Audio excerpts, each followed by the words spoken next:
Alia Nabila dari SDN Kandangan 4. Saya ingin menceritakan cerita tentang asal-usul Sungai Serincing. Cerita ini berasal dari sebuah desa yang berada di kaki Gunung Kelut. Desa Siman namanya. Saat ini, Desa Siman termasuk dalam wilayah Kecamatan Kepuk, Kabupaten Kediri, Provinsi Jawa Timur. Dahulu kala ada seorang pertapa sakti yang bernama Bagawan Tabari.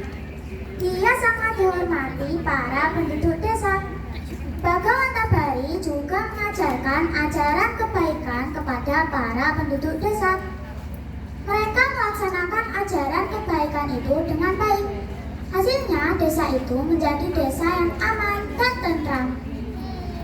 Suatu ketika Tuhan mendatangkan cobaannya. Musim kemarau yang sangat panjang menimpa desa yang ditempati oleh Bagawan Tabari. Para penduduk desa menjadi kebingungan. Kesedihan terpancar di setiap wajah para penduduk desa. Panen mereka gagal, air sulit didapat, sawah dan ladang kering kerontang. Para penduduk desa yang tak tahan dengan cobaan itu memilih meninggalkan desa dan mencari tempat tinggal yang masih subur. Sedangkan para penduduk desa yang tetap memilih tinggal di desa itu segera meminta petunjuk dari Bagawan Tabari.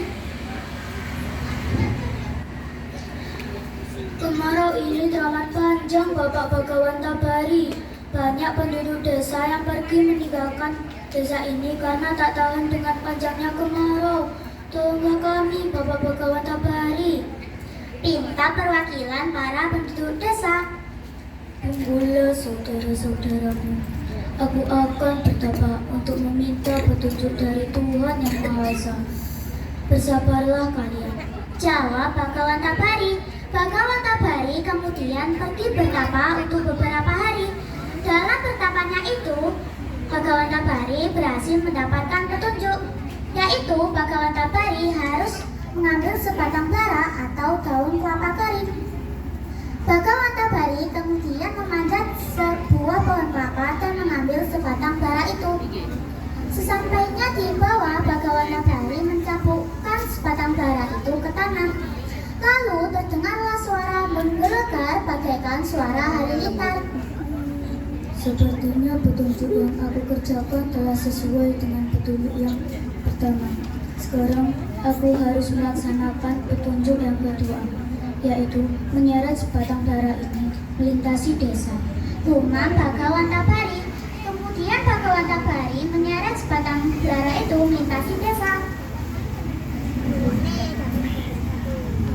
Sungguh ajaib, bekas terseretnya sebatang bara itu berubah menjadi sungai yang deras dan jernih airnya. Seketika itu pula daerah yang dilintasi sungai itu menjadi subur kembali. Puas rasa hati Bagawan Tabari, dia sudah dapat membantu kesulitan para penduduk desa. Kini terasa oleh Bagawan Tabari bahwa dirinya telah lelah. Ia pun berniat untuk beristirahat sejenak. Baru saja hendak duduk, terdengarlah suara teriakan seorang perempuan sambil berlari-lari di tepi sungai.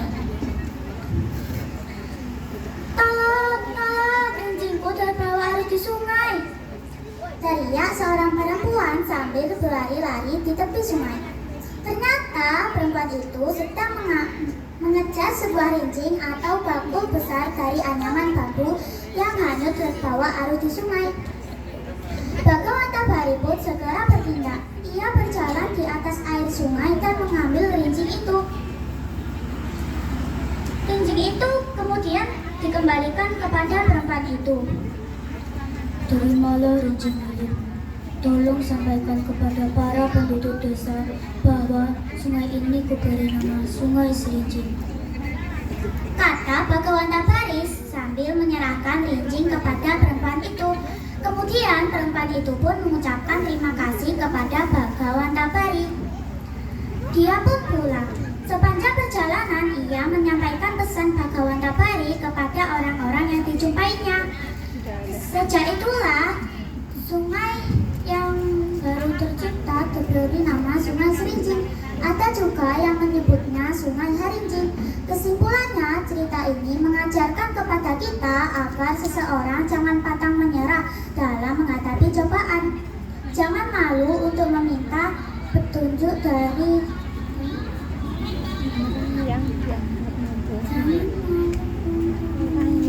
pertolongan dari orang yang dianggap mampu mengatasi kesulitan kita. Sekian dari saya, mohon maaf bila ada salah kata atau salah perbuatan. Wassalamualaikum.